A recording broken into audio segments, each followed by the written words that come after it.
Another day, another basketball stories na naman ang pagkukwentuhan natin. At ngayon nga ay pag-uusapan natin ang rason bakit hindi pinili ni Kuminga ang Lakers at ang balitang Plan B na magagawa pa ng Golden State Warriors sa darating na bagong season. Kung inyo nga pong matatandaan, bago tuluyang sumali si Kuminga sa Minnesota Timberwolves, isa nga po ang Lakers sa mga kupunang malakas ang chance ang mapuntahan niya sa free agency market. Matagal ding naiugnay si Kuminga sa Lakers lalo na dahil kailangan ng Los Angeles ng isang batang player na kayang maglaro sa magkabilang dulo ng court at magbigay ng dagdag na athleticism sa kanilang kupunan.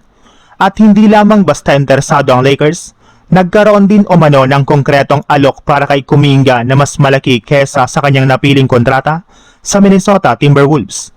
Ayon nga po sa mga ulat, ang alok ng Lakers ay mahigit $12 million per year sa loob ng 3 taon. Pero sa kabila nito, hindi Lakers ang pinili ni Kuminga, sa halip pinili niya ang Minnesota. At dito makikita ang tunay na dahilan since hindi lamang pera ang naging batayan ni Kuminga, mas pinili nga po niya ang mas maikling kontrata at mas malaking kontrol sa kanyang kinabukasan. Sa pamamagitan nga po ng player option, magkakaroon siya ng pagkakataon muling suriin ang kanyang sitwasyon pagkatapos ng unang taon at posibleng bumalik sa merkado ng mas maaga sa free agency market. Bukod dito, mas malinaw din ang magiging papel niya sa Minnesota. Inaasahang magiging bahagi siya ng kanilang panimulang limahan kaya magkakaroon siya ng malaking pagkakataong maipakita ang kanyang kakayahan at muling mapataas ang kanyang halaga sa liga. Kaya kahit mas malaking kontrata ang iniaalok ng Lakers, ibang bagay naman ang hinahanap ni Kuminga. Sa ibang balita naman, matapos nga pong buuin ng Golden State Warriors ang kanilang 15-man lineup ngayong offseason, isang malaking tanong ang maaaring lumitaw kapag hindi naging maganda ang resulta ng kanilang bagong roster. Paano kung hindi sila maging contender at paano kung hindi sapat ang kanilang kasalukuyang lineup para makasabay sa mga naungunang teams sa Western Conference?